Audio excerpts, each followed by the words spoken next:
통해서 하나님의 말씀을 나누도록 하겠습니다. 마태복음 6장 33절 한 절의 말씀을 이 시간 함께 읽도록 하겠습니다. 그런즉 너희는 먼저 그의 나라와 그의 의를 구하라. 그리하면 이 모든 것을 너희에게 더하시리라.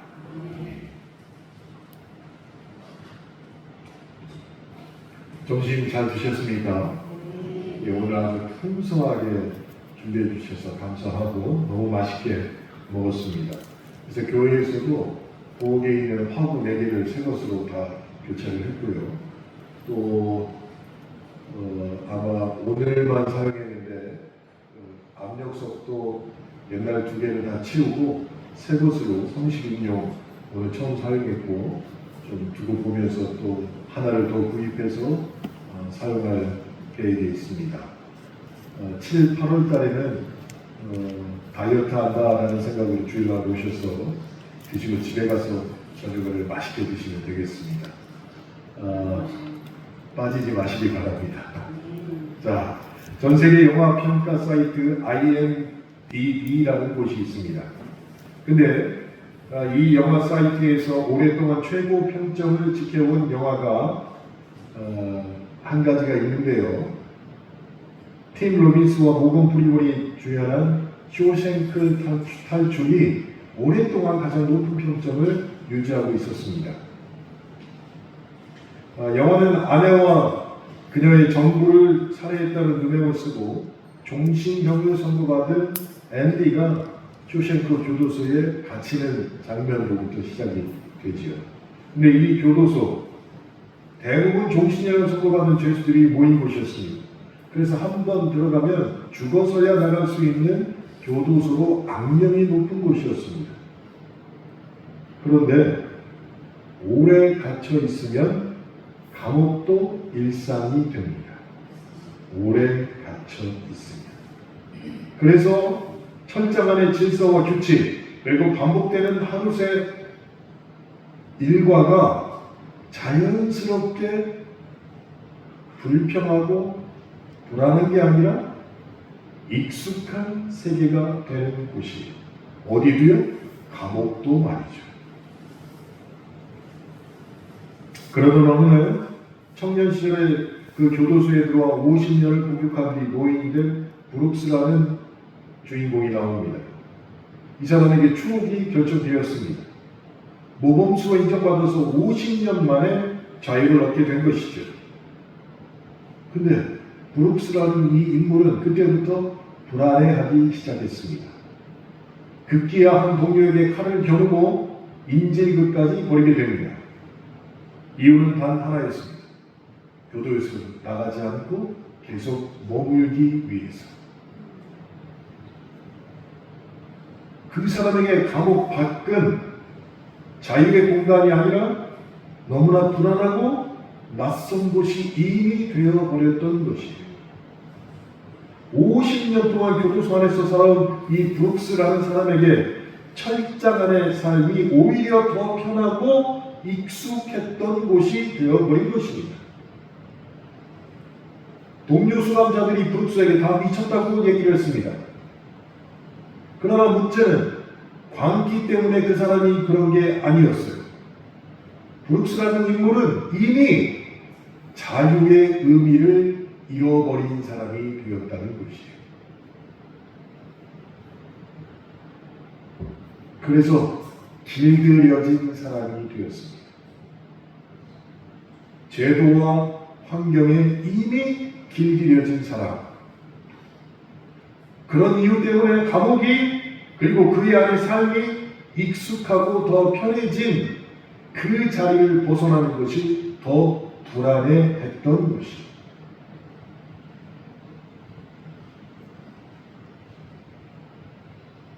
여러분 기억하십시오.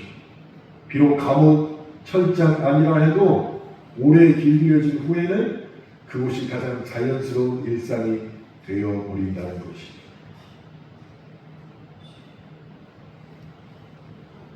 그런데도 브룩스는 쇼생크 교도소에서 나오게 되었습니다. 정말로 낯설고 두려운 공간에 던져지게 된 것이죠. 그런데 오히려 그는 감옥받기 더 감옥스럽게 그를 맞이하게 된 것을 깨닫게 되었어요. 그래서 그가 선택한 것이 무엇이냐? 세상으로부터의 탈출, 죽음을 선택하게 됩니다. 그래서 자기가 살고 있는 아파트 문설주에 아마 여러분 다 기억이 나실 거예요. 보시면 브룩스 여기에 있었다. 이렇게 새기게 됩니다. 이 브룩스 주인공과 달리 앤디라는 주인공도 있습니다. 그것도 쇼생크에 살고 있었습니다. 근데 이 사람은 브룩스와 달리 그곳에 절대로 매여 있지 않았던 사람이었어요. 같은 교도에 서 있었지만 그의 눈빛과 삶의 방식은 브룩스와는 너무나 달랐습니다. 그 사람의 직업이 유능한 회계사였습니다.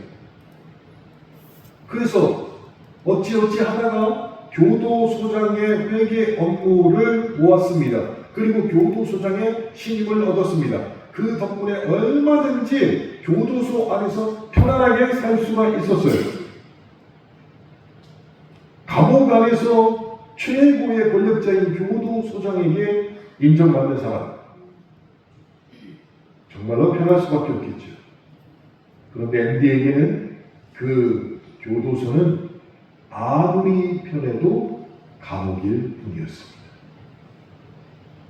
그곳에서 인정받고 혜택을 누리고 비교적 안정된 자리를 얻었다고 해도 쇼생크 교도소, 즉 감옥이라는 사실은 그에게는 달라지지 않았다는 것이에요. 앤디는 그것을 늘 잊지 않고 있었습니다. 그래서 무엇보다 어떤 상황에서도 자신이 누구인지를 정확하게 인지하고 기억하고 있었다는 것이에요.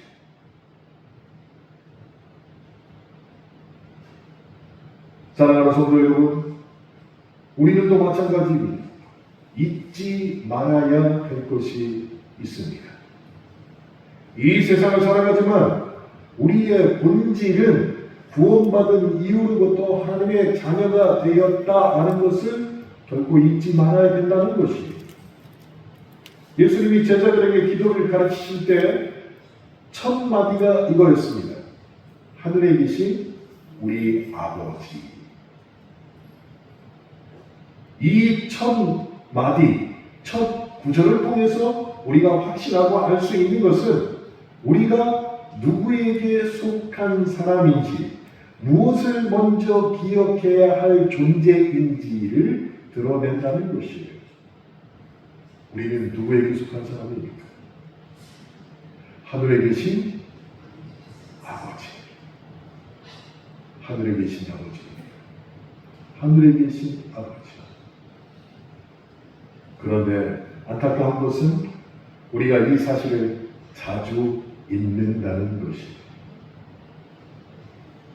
이 세상이 전부인 것처럼 생각하고 어느새 세상을 닮아간다는 것입니다. 그렇게 조금씩 세상에 익숙해진 그리스도인, 세상에 길들여진 교회가 되어가는 것이 우리에게는 정말로 두려운 일일 수밖에 없는 것입니다. 정말 두려운 게 저에게도 있습니다. 두 딸이 점점 저를 닮아가요. 너무너무 두렵습니다. 이왕이면 지 엄마 닮았으면 좋겠는데 두 딸이 점점 저를 닮아. 어느 날 화장실에서 거울 앞에 셋이 서 있으면 누가 누군지도 모르겠어요. 물론 화장을 다 지운 뒤의 얼굴입니다. 똑같아져가고 있어요. 그래서 두렵습니다. 세상을 살다 보니까 또 하나 깨우치는 게 무엇이냐? 익숙해져서는 안 되는 것들이 있다라는 것을 알게 되는 것이에요. 아, 진짜 익숙해지면 안 되겠구나. 또 하나는 길들여져서는 안 되는 세계가 있다는 것을 알게 된다는 것이에요. 그런데 너무나 분명한 사실이죠. 익숙해지면 안 되는 것들, 길들여지면 안 되는 것들이 존재함에도 불구하고 우리가 점점 그것에 익숙해지고 길들여져 간다는 것이에요. 그래서 이 사실을 내 뼈에 각인하기 위해서는 뭐가 필요하냐? 내 삶에 분명히 살아가는 우선순위가 있다는 것을 알아야 된다는 것이 내 삶의 우선순위가 있다.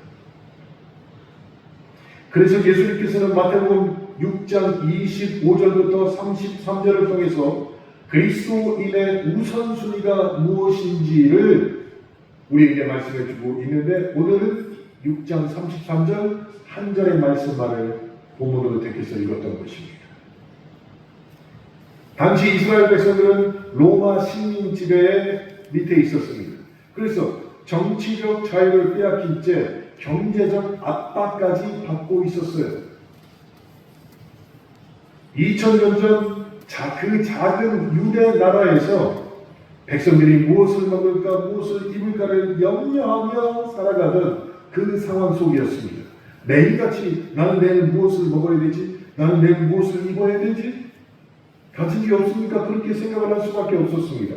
근데 그때 예수님께서 갑자기 말씀하시죠. 그런즉 너희는 먼저 그의 나라와 그의 의를 구하라. 그리하면 이 모든 것을 너희에게 더하시리라. 생뚱맞은 말씀을 하신 것이에요. 입을 것도 없고 먹을 것도 없는 상황에서 주님께서 이 말씀을 하셨다는 것이에요. 그런 상황 가운데 이 말씀이 더 중요하기에 주님이 직접 하신 말씀이 아니겠습니까? 그럼 왜 예수님께서는 왜 먼저 그의 나라와 그의 의를 구하라고 아무것도 먹을 것도 없고 입을 것도 없는 사람들에게조차까지 이 말씀을 하셨냐는 것이에요. 첫째, 주님은 분명히 하고 싶은 게 있었습니다. 그게 무엇이냐? 하나님이 우선이기 때문이었어요.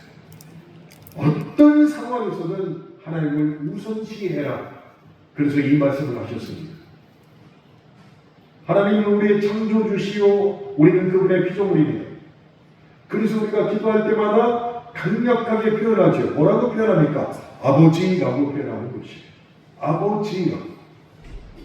예수님께서 요한복음 14장 13절에서 이렇게 말씀하셨습니다. 내 이름으로 아버지께 무엇을 하든지, 내 이름으로 아버지께 무엇을 하든지, 이렇게 기도하라고 가르치셨어요. 이렇게 기도하라. 만왕의 왕이시여 천지를 창조하신 하나님이 우리 아버지이심을 기도의 맨 앞에 밝히라고 말씀하셨습니다. 여러분, 아버지가 자식의 필요를 모른 척 하지 않습니다. 자식이 뭘 원한다면 정말 해주고 싶은 마음이 굴뚝 같아요. 정말입니다. 우리 자식들은 귀를 막고 들으십시오. 그런 마음이 굴뚝 같아요. 제가 그러는데 하나님 아버지께서는 자녀의 삶을 결코 외면하지 않으신다는 것이 너무나도 당연한 일 아니시겠습니까? 그래서 우리가 먼저 해야 할 일은 그 아버지를 우리의 삶과 우리의 기도 앞에 모셔야 한다는 것이에요. 그렇게 되길 원합니다. 두 번째는 하나님 나라가 우선이기 때문입니다. 예수 그리스도께서 이 땅에 오신 그날부터 하나님의 나라는 이미 시작되었다고 성경은 말하고 있습니다. 그래서 성도의 마음이 예수님을 우리가 왕으로 모실 때 그 마음이 하나님의 나라가 되고, 우리의 가정에 예수님을 주인으로 모실 때 그 가정 또한 하나님의 나라가 됩니다. 마찬가지입니다. 교회가 그리스도를 왕으로 모실 때 교회는 이 땅 위에 세워진 작은 하나님의 나라가 될 수 있다는 것이에요. 그래서 저는 이렇게 생각하고 목회하고 있습니다. 지상에 있는 교회는 하나님 나라의 지점과 같다. 지점이에요, 지점. 본점은 어디 있어요? 본점으로 꼭 가실 분들. 근데 놀라운 사실은 누가 먼저 갈지 모른다는 거예요. 그러나 우리는 다 함께 이 지점에서 생활하다가 본점으로 갈 수 있다는 것입니다. 그러므로 기도의 우선순위, 개인의 필요보다 하나님 나라의 확장이 되어야 한다는 것이죠. 그래서 오늘 마태복음 6장 33절이 그렇게 우리에게 말씀하신 것입니다. 세 번째는 교회가 우선이기 때문입니다. 지상의 교회는 하나님 나라의 소중한 일부분이어야 됩니다. 그래서 교회의 부흥을 위해서 기도하고 헌신하는 것이 곧 하나님 그 나라를 구하는 일과 동일하다는 것이에요. 그래서 교회는 사람이 이끌어 나가는 것이 결코 될 수 없습니다. 하나님께서 주도하시는 것이 교회여야 해요. 그런데 시끄러운 교회들 있죠. 시끄러운 교회들. 분쟁이 일어나는 교회들. 1층에는 담임 목사님이 예배드리고 2층에서는 새로 부임한 목사님이 예배드리는 그런 교회. 왜 그럴까요? 사람이 이끌어가는 교회가 되기 때문에 그렇습니다. 주도권이 결코 하나님에게 없다는 것이. 교회가 영적으로 건강해지면 그 안에 있는 성도들 역시 영적으로 건강해질 뿐만 아니라 하나님이 약속하신 복을 받을 수 있다라는 것이 우리에게는 정말로 다가와야 된다는 것이에요. 그래서 내 믿음이 자라기 위해서 교회를 건강하게 만들어야 된다는 것이에요. 넷째입니다. 하나님의 의가 우선이기 때문입니다. 하나님의 의를 구하는 삶, 하나님의 뜻에 합당하게 사는 삶이 되어야 되겠지요. 물질적, 외적 조건의 마음을 빼앗기는 것이 아니라 하나님 앞에서 바르고 정직하게 그분의 말씀을 따라 살아가는 삶, 그리스도인의 마땅한 모습이 되어야 한다는 것입니다. 그런데요, 하나님의 의는 결코 거창한 곳에 있지 않다는 것이에요.